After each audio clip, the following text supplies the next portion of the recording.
నేను ఆయన మాట్లాడుతూ ఏమంటాడు, కాంగ్రెస్ ప్రభుత్వం ఉన్నప్పుడే తమ్మిడిహట్టికి ఒప్పందం అయిపోయిందట. కాంగ్రెస్ గవర్నమెంట్ ఉన్నప్పుడే తమ్మిడిహట్టికి ఒప్పందం అయింది, మేము 6,157 కోట్ల రూపాయలు ఖర్చు పెట్టినాము అని చెప్పి నిన్న రేవంత్ రెడ్డి గారు సెలవిస్తారు. నేను స్ట్రైట్గా అడుగుతున్నా, 2007లో జీవో ఇచ్చిండ్రు, 2014 దాకా కాంగ్రెస్ ప్రభుత్వమే ఉంది. 8 సంవత్సరాలు ఢిల్లీలో కాంగ్రెస్, ఆంధ్రప్రదేశ్లో కాంగ్రెస్, మహారాష్ట్రలో కాంగ్రెస్, 3 చోట్ల కాంగ్రెస్ ప్రభుత్వమే ఉంటే తమ్మిడిహట్టి దగ్గర తట్టెడు మట్టి ఎందుకు దవ్వలే? తమ్మిడిహట్టికి మహారాష్ట్ర నుంచి అనుమతులు వచ్చుంటే మీరు ఎందుకు తమ్మిడిహట్టి బ్యారేజ్ 8 సంవత్సరాల్లో కట్టలేదు?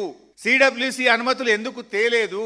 నువ్వు అన్ని ఫాల్తు మాటలు, అబద్ధాలు మాట్లాడుతున్నావు. తమ్మిడిహట్టికి మహారాష్ట్ర నుంచి అనుమతి మీరు తేలేదు.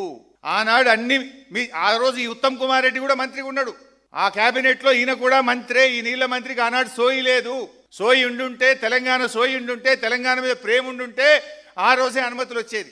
8 ఏళ్ల కాంగ్రెస్ పాలనలో మహారాష్ట్రలో, ఇక్కడ ఢిల్లీలో కాంగ్రెసే ఉన్నప్పుడు ఎంత ఈజీగా అనుమతులు తేవచ్చు? Why you are failed?